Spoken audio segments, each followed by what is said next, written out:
Hi there, I am Caroline Rosari, outside in Oregon. Beautiful sunny day today.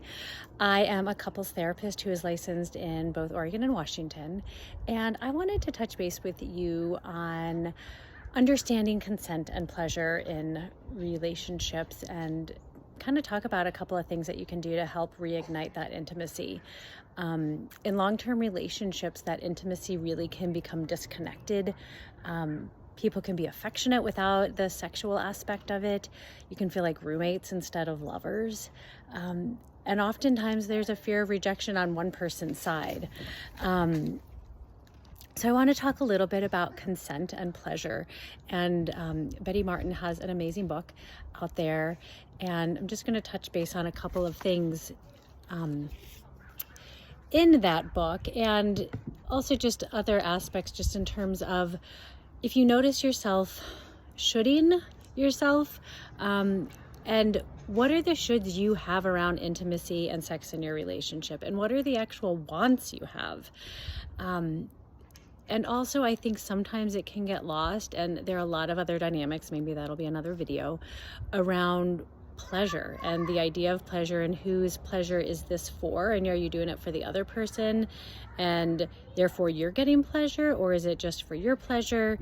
But noticing where's the pleasure within the touch that you're having with each other, and then also that place of boundaries of where is that consent in terms of what is okay, or expressing what you want in the moment. Like that can really, for a lot of couples, just shut the mood down, and the mood is just gone, and then you don't reconnect and it just stops it out cold, which is problematic. And so how to be able to set those boundaries, and say what it is that you want,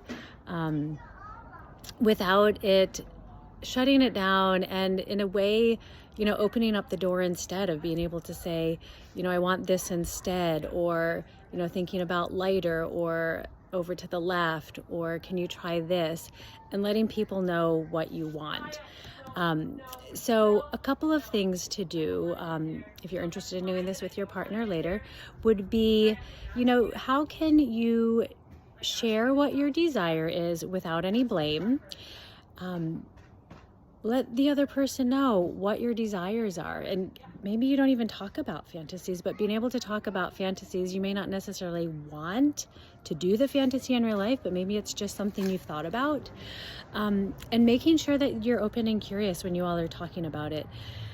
And is there something with the other person that actually brings you pleasure, which might be touch that they give you, but it might also be touch you give them, and the amount of pleasure you can experience from that. So what I'd like you to do is try those things out.